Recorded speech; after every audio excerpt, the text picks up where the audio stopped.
আমরা মিডিয়ার ভাইদের দৃষ্টি আকর্ষণ করছি, দুর্ভাগ্যের বিষয় অতীতে যেমন কিছু মিডিয়া অযথাই আওয়ামী লীগের সাপাই গাইত পক্ষ নিত, তেমনি এখনো মিডিয়ার একটা বড় অংশ একটা পক্ষের দিকে ঝুঁকে গেছে। মিডিয়ার মালিকেরা শুনে রাখো, সাংবাদিকদেরকে দিয়ে বাধ্য করে তোমরা নিউজ করতে পারো, পক্ষ নিতে পারো, কিন্তু জনগণ তাদের পক্ষ নিয়ে ফেলেছে।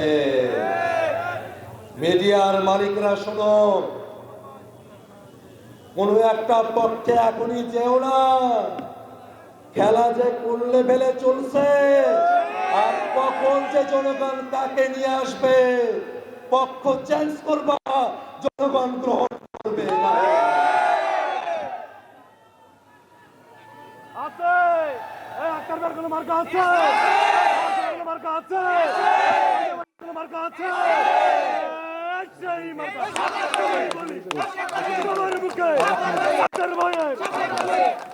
ইনশাআল্লাহ ভাইরা আমার, তাদের জনসমর্থনে ভাটা পড়েছে।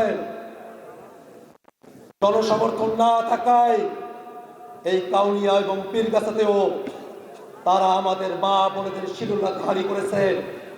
আমাদের একজন ভাইকে তারা কাঠের লাঠি দিয়ে আঘাত করে মাথা ফেটে তিনি রক্তাক্ত হয়েছেন।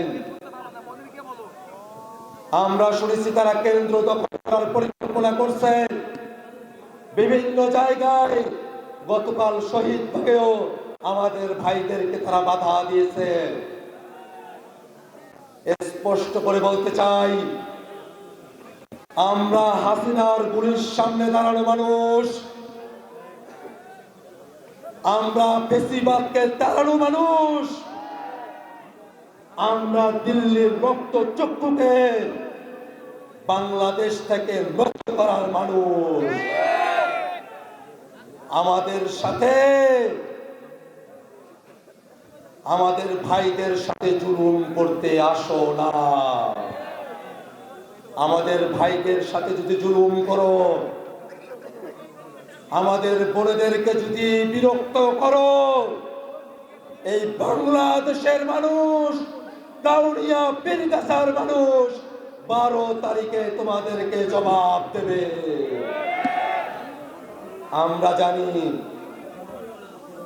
তারপরেও একটা পক্ষের কিছু মানুষ তারা জনগণের সাথে বাদরামি করবে। সাবধান করে বলতে চাই, এই কাউনিয়া পীরগাছায় বাদরামি করতে এসো না। বাদরামি করতে আসবা তো একটা গাছে ঝুলায় দেব। এক গাছ থেকে আর এক গাছে লাফাবা, এই সুযোগও পাবা না।